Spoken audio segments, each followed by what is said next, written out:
Trump versus Biden. Can you trust the polling? And all the latest on the next round of stimulus. It's time to get informed, America. Let's go. You're listening to Get Informed, America, the only true unfiltered show that's fighting fake news and finding common ground. Now, here's your hosts, Dave Oakenquist and Rodney Johnson. Hello and welcome to Get Informed, America, the show that breaks through the mainstream media box to bring you real smart news. Hi, I'm Dave Oakenquist, and joining me is the smartest man I know and the editor of Informed America, Mr. Rodney Johnson. Rodney, good morning. Morning, Dave. How does life find you in Houston today, Rodney? Seems to be all right. We got a tropical storm headed our way, although it looks like it's going a little bit south, so that's good. But we still have the next one on the way, right? It's hurricane season. It is what it is. Yeah, also in your neck of the woods, not really a topic of discussion, but the U.S. told the Chinese consulate to close, and they responded by burning documents. Anything? Did you smell? Did you get a whiff of burning paper, or are you too far away for that? It's a bit far away, but I look at that and I think, what did you expect? If we were told to burn our consulate or close our consulate somewhere in China, the first thing we would do is destroy all the documents. So yeah, I'm not hooked by that at all. I think it's very normal. Last thing on that, I believe Senator Rubio, and he wasn't the only one, but it was basically that consulate was called an epicenter of spying. Have you ever been approached by a Chinese national to do some dirty deed against your country?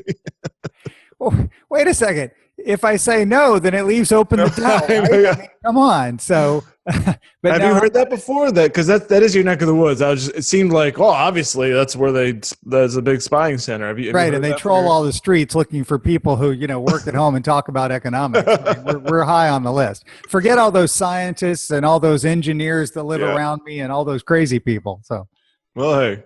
Well, you are important, and so if I was a spy, I would. You would have approached. Thanks, Dave. Thanks, Dave. I mean, that would make me a terrible spy. All right, so let's get into our topics. I want to lead off, Rodney, with a story that you wrote on InformedAmerican.com. The headline: Biden is leading Trump by 8 points, but has even bigger lead among undecided voters, which. The headline kind of says it all in a sense, which is, well, if you're undecided, how can you be picking Biden? And it does lead to a larger discussion, which is the extent to which we can believe some of the polling data coming out. And I think I'm clear here and you're clear here that Biden is ahead. But the question is by how much? And to the extent that some of these polls may be oversampled, Democrats or something like that, that's an old one. Of course, going back to 2016, how they were wildly wrong. And it's a very different landscape now. But, Rodney, I even saw a poll just a day or two ago out of Quinnipiac that showed Biden leading by 1 in Texas, which is just ludicrous. So, I mean, it's certainly an outlier. I mean, Biden's not winning Texas, regardless of what happens, the final outcome. So, I mean, what do you make of that? And what do you make of this Reuters thing with the undecideds as well? Well, I mean, start with the oxymoron, right? How can you be leading among undecideds? By definition, they're undecided. Right. But they were asked if you had to vote today. I mean, if you had to mark one, there was no undecided or you can't choose no, right? Then the lead was like 61-39 to Biden. And that's substantial, clearly. And so that's the thing that I was looking at, right, in the poll. And what I make of it is kind of what we've been talking about for some time is that I believe that, Biden does have a lead nationally. It comes down to those same swing states. I don't think of Texas as a swing state as much as a lot of people would like to color it purple or put it into the undecided box. I'm one of those people that believes a lot of conservative voters don't answer. They refuse to be part of a poll, or they frankly just say undecided or something when they really know they just don't want to be marked down that way. And so I think there is something to that Trump's doing better than what the polls suggest, but the margin's big enough to where Biden's ahead, no question.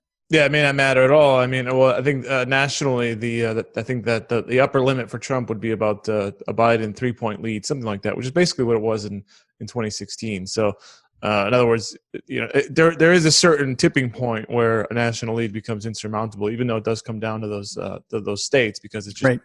It's a volume. So, I mean, we're not that close. I mean, if you would venture a guess, I would probably call Biden up 5. That'd probably be where I'm at, 5 or 6. I mean, as just to Just to throw a number out there, do you have a thought? More than 5, less than 10. But frankly, I think he's far enough ahead in those battleground states.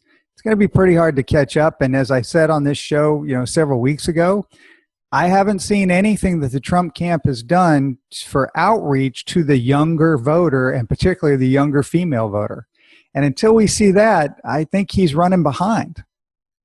Yeah, I agree. Well, I don't know what. I'm not sure what he has to offer them. Because.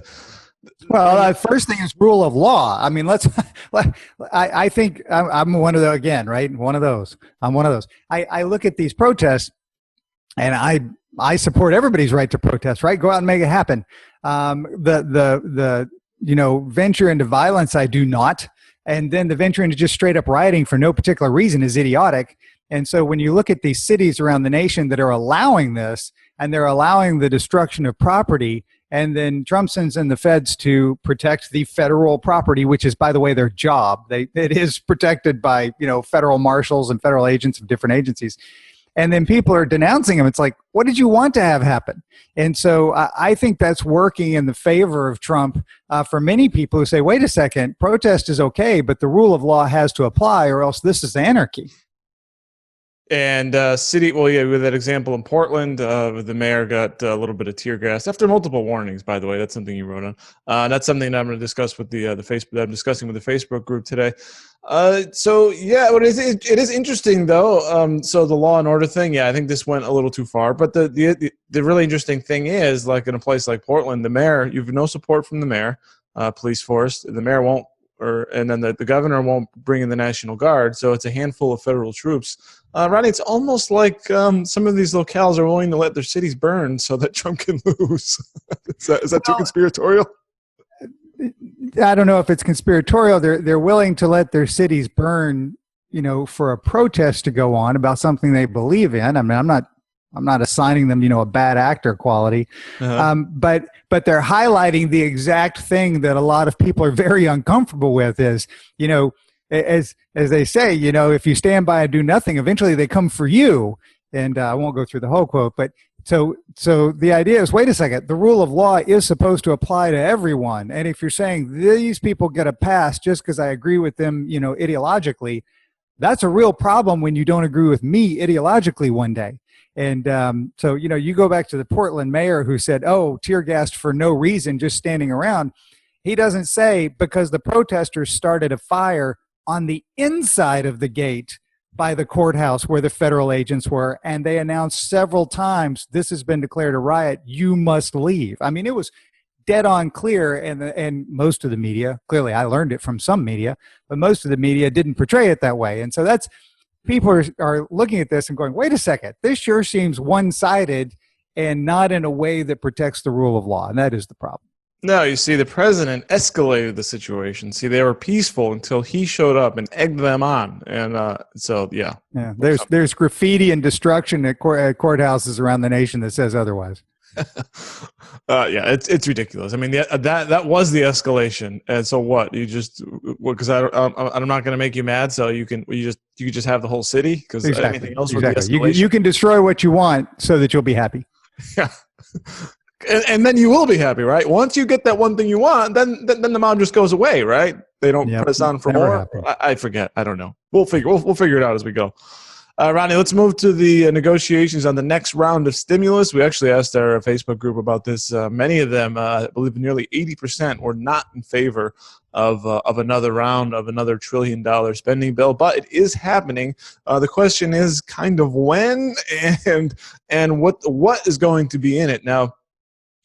Let's take the when first. Senator Mitch McConnell was to unveil the plan yesterday on the Senate floor, but that got delayed, and now they're talking of not introducing it until early next week, which could be Monday, Tuesday, and time is not really on their side, is it, Rodney?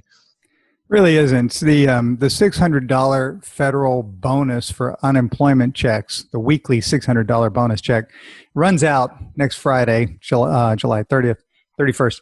And so this is the issue, right? I mean, people are bumping up against this date. There are roughly 14 million people or 17 million people on the federal the state unemployment continuing claims program. There's another 14 plus million on the federal pandemic unemployment assistance program for a total of just under 32 million people that are getting continuing claims. And a lot of these people are getting this $600 bonus check every week. And so if you take that away, it's clearly going to drop their income dramatically. And something related to this, there's a new survey out by the Census Bureau that shows that just over 25% of Americans either missed their July mortgage or rent payment or don't know how they're going to make their August mortgage or rent payment. 25+% of the nation is 43 million Americans. And so this comes at a bad time, but it comes at a bad time on purpose, right? They put this off.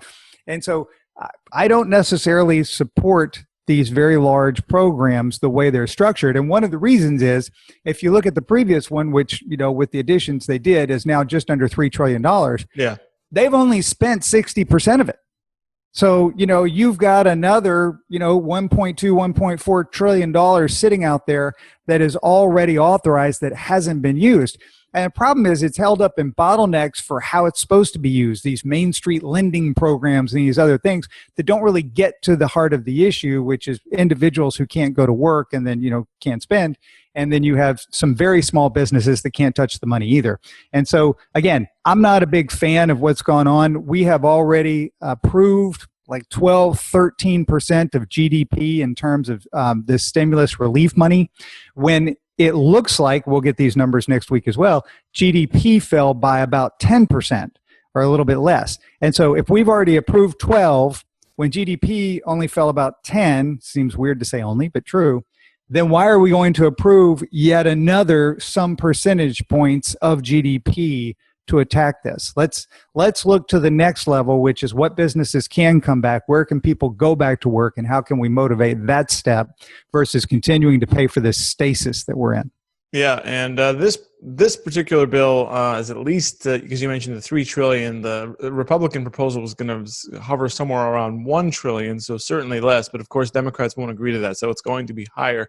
Whatever McConnell lays on the floor, whenever he does, that won't be the final bill. That'll be stepping towards a negotiation. Right. One of the things, just to highlight some of the proposals, they want to basically lessen things. There was the $600. There was talk of maybe lowering that to like $400, something like that, as well as direct payments. There was something floated about the $1,200 per individual. Last round, it was for those making $75,000 or less, individuals, and then, of course, combined couples and all that, and dependents. I think McConnell's first statement was $40,000 or less, which I don't know. It's been nothing's really official here, but that's been floated, although there's some, I believe, comments by Mnuchin said it would stay the same as last time. But it is interesting. So we've got to see what's going on.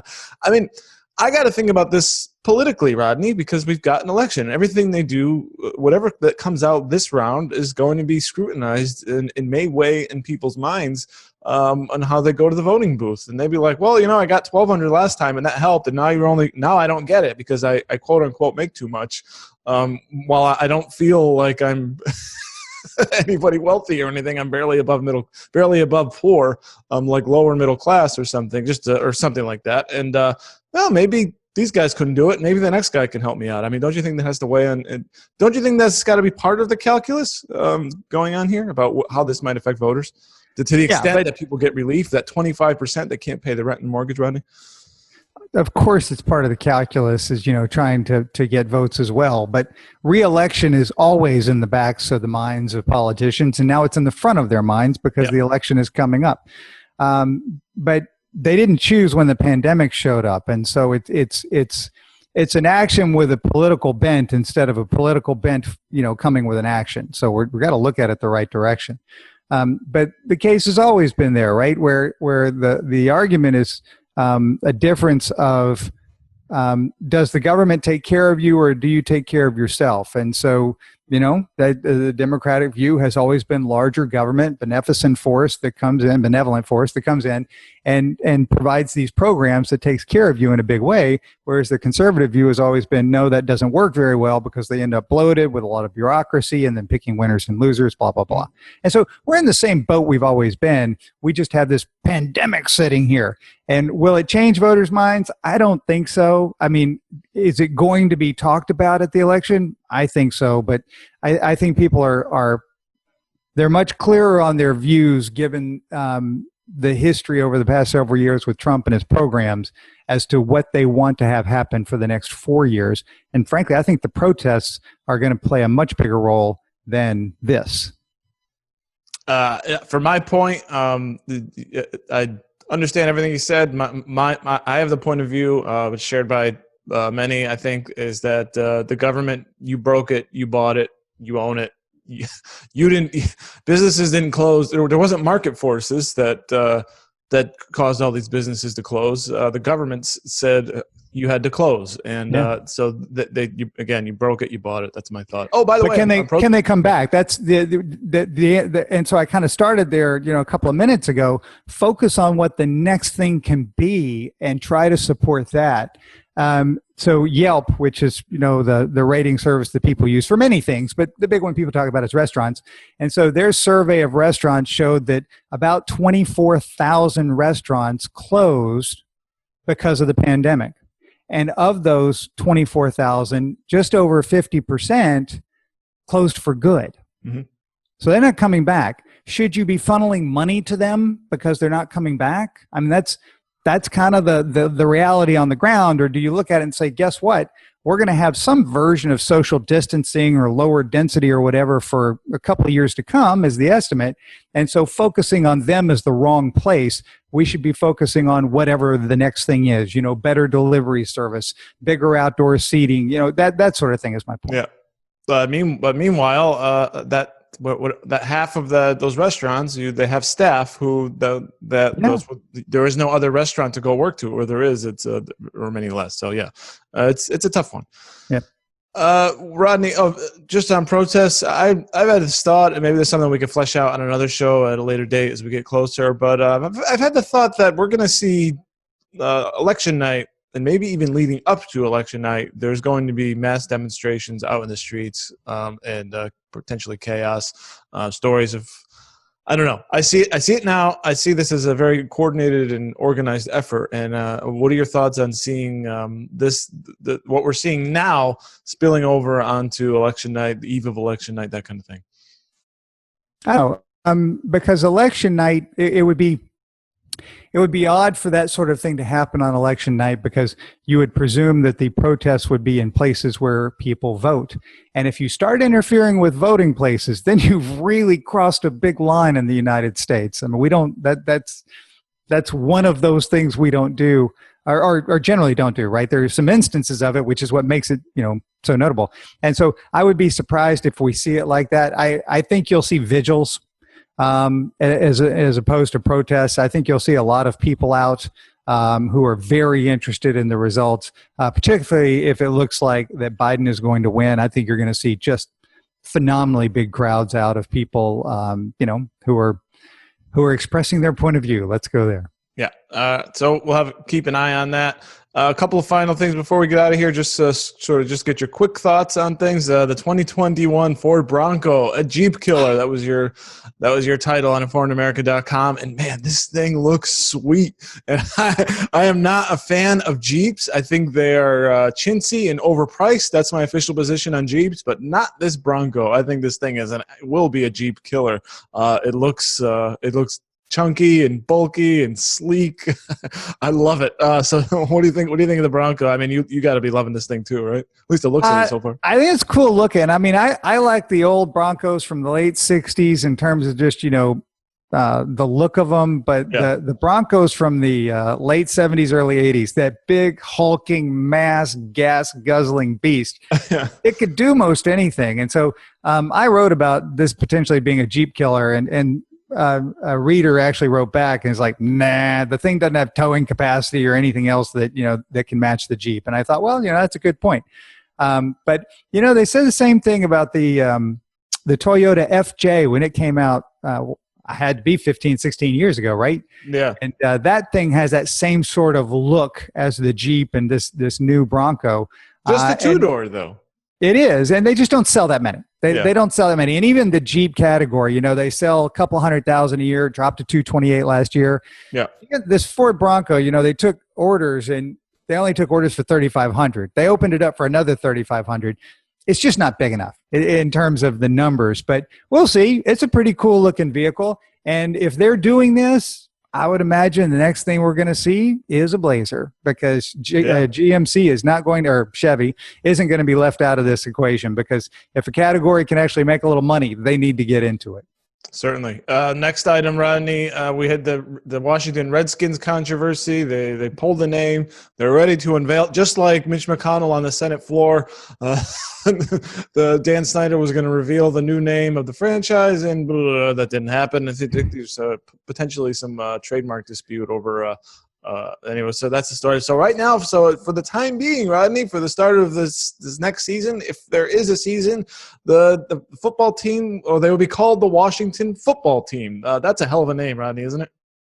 Is anybody in Ohio taking exception to this? Because all the players are from the Ohio State, and so I thought it was rather collegiate of them to go and do such a thing. But what the heck, right? The Washington Football Team. They could have been called themselves all sorts of things, right? The bureaucrats. There's, a number of names they could have come up with that nobody wants. And they're the Washington Redskins, so it would have matched the team. I'm thinking, well, it's good. See, I think where we're headed is this is a name that can't offend anyone. So I think that's kind of the future here. Everyone will just be, we're blue team or something, and then that way there can be no past grievance. Well, there's probably something, right? And then, of course, the city. They're from Washington. He owned slaves, so they're still not free there. So we'll see what happens with that. Could have taken a page from other football owners. We call them the Cleveland Browns for a reason. They were owned by the Brown family. Yeah, call them the Snyders. That's right. He should have just called them the Washington Snyders, and then it would have been a snide comment, and people would have gone that direction. So hilarious. So, final item here, a little update on something you also wrote about, the McCloskey couple in St. Louis. Famously doing the standoff with their firearms as protesters broke into their private neighborhood. A little bit of some details came out how apparently Mrs. Patricia McCloskey, the wife, we see her waving that handgun infamously, I guess. Well, it turned out that the reason why she was acting what appeared to be irresponsibly with her firearms, because they had removed or did something with the firing pin, rendering that gun inoperable. So she could not have done anything with it. She handed that gun over to the police, and then there was an order. There was an order from the city attorney here to the investigators, basically to reassemble the gun properly, and then once done, to charge her with using a deadly weapon. This is insane, Rodney. It's not insane, right? It's very depressing. So the original charge was brandishing, also called flourishing or exhibiting a weapon, and it has to be a deadly weapon. And so since, as you noted, the pistol was inoperable, the firing pin was in front of the pin spring. And so actually the pin was behind the pin spring. And so an assistant prosecutor ordered the crime lab to field strip the gun, which they did. They documented everything. They took pictures and showed that, sure enough, the pin was in the wrong place of the spring. And so then the assistant prosecutor instructed them to reassemble the pistol correctly. And that's the crux of this, so that they could, and then they were charged with this crime. So it's very unfortunate that you would see somebody in a position of power like that as a prosecutor, an assistant prosecutor, do such a thing.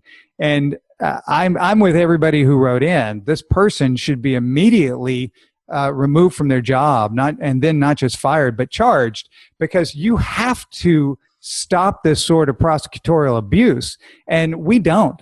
People say that police have wide latitude. Obviously they do. We know this to be true. So do prosecutors. Yep. And there is almost no leash on them. And so it is very difficult to charge or remove a prosecutor, just as it's very difficult to charge or remove a lawyer. People talk about it. It almost never happens. And so I find that to be one of the things in America that we've done very wrong. People who have this power are allowed to wield it. And when they do something like this, heinously wrong, people go, oh, wow, shouldn't have done that. And then we just move on. Yeah, and well, the state AG and the governor have voiced their thoughts against this. By the way, it's not just for who the prosecutors charge. It's also who they don't charge. The famous, well, not famously, but something I talked about to our group here.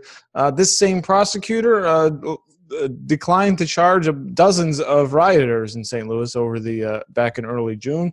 People got arrested rioting during all that craziness in St. Louis. They were arrested, brought in, and they were just let go. And now we get the McCloskeys, and then the hammer comes down on them. So, yeah, it's something should be done about this, absolutely. Right, and so this goes back to the bigger issue that I talked about a little while ago. The protests are highlighting the fact that the rule of law doesn't apply equally. And that is a huge problem for a lot of Americans, because it leads to that anarchy or that, that conformity of thought, because you're then not allowed to express your opinion, although somebody else can go do something like you said. Many protesters actually in different areas are not being charged. And it's like, wait a second, if I go do that for my opinion, I'm going to be beat on and put in jail. And so that's where I think it actually works in Trump's favor. I'll see if he's smart, he'll capitalize on that. We'll see. Well, that's all we have for this week, Rodney.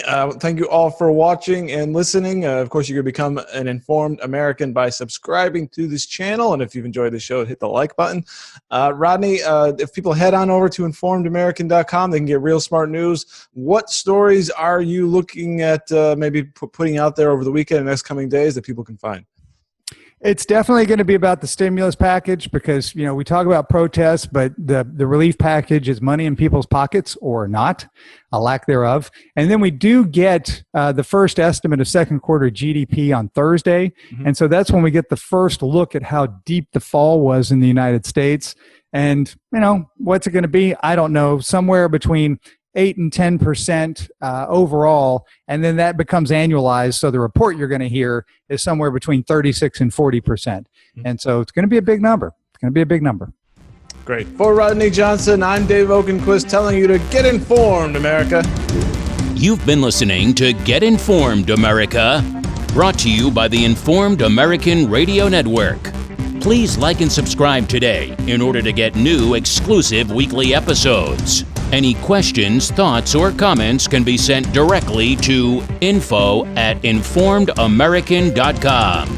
And don't forget to visit informedamerican.com to keep up with real, smart news. Until next time, fight fake news and find common ground.